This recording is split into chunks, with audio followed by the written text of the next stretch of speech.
Good afternoon. Today's lesson plan 10. The topic is gerunds and infinitives. The lesson plan was designed for junior high school. The length of the class is 45 minutes. The proficiency level is A2. And the objectives of the class will be for listening. Students will be able to differentiate between gerunds and infinitives, sentences with the same and different meanings. For speaking, students will be able to express thoughts when they want to give a positive and negative connotation when agreeing. For reading, students will be able to recognize gerunds and infinitives in a short reading, and for writing, students will be able to write a short dialogue about talents. The methodology and strategies that I used for this lesson plan were communicative language, audiolingual method, total physical response, and direct method. The strategies are whole class work where they will watch a PowerPoint, they will have some pictures, videos, and a conversation. A pair work where they will be using a worksheet and acting out activities. The anticipatory set, teacher will the teacher will start the class by saying, I like playing or I like to play, using different examples like I like to swim, I like swimming, I like playing, I like to play, or I like eating, I like to eat, I like reading, I like to read. After this, I will ask a question. What do you like doing? I will write some examples on the board so students can see it and analyze. I will repeat this activity as many times as possible. So students will start to see the difference between both structures.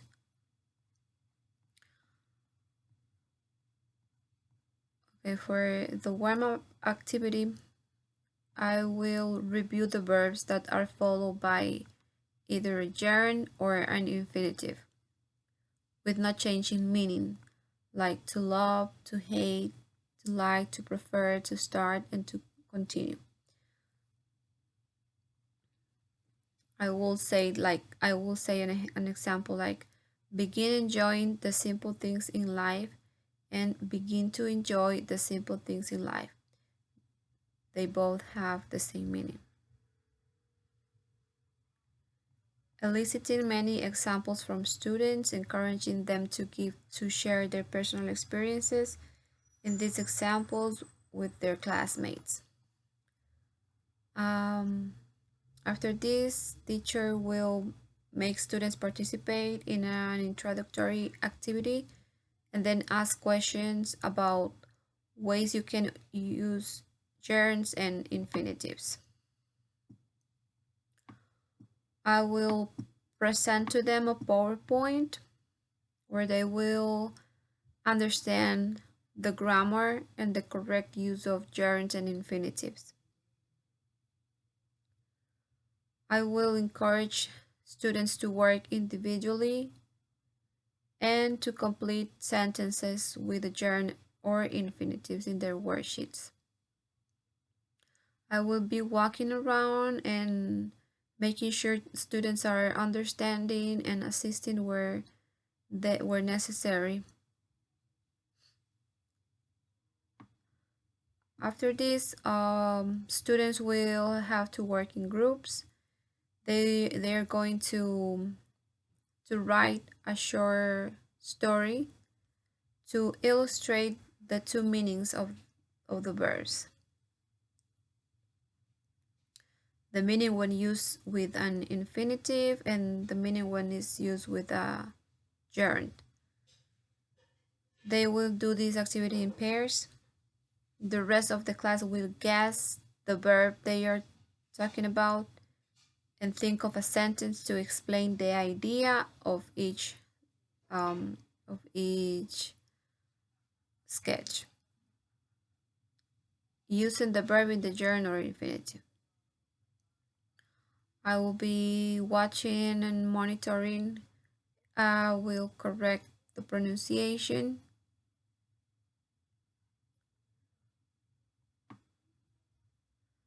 Um, so I will ask the students about their hobbies and their answers on the board will be used with the gerunds. I have a guided practice for them where students will have to watch a video, and after this they will have to, well, the video is about hobbies, and after this the students will have to write sentences about their hobbies, the things that they like to do.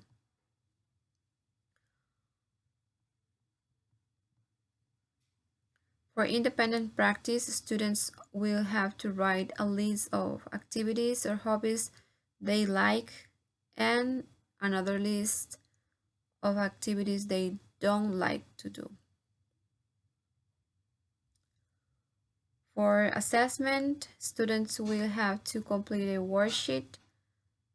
They're gonna do this at home. The class will be concluded by reviewing the topic briefly. I will be answering to questions, clearing doubts, and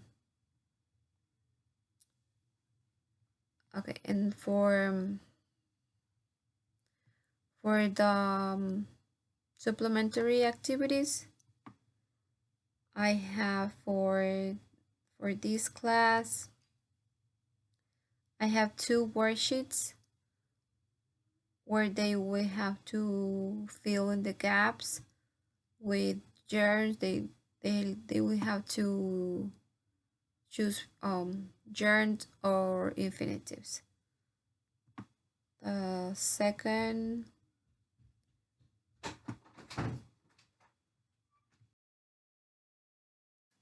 the second worksheet, students will have to choose from A, B, or C. Students will have 10 sentences and they will have to choose the correct answer. So this class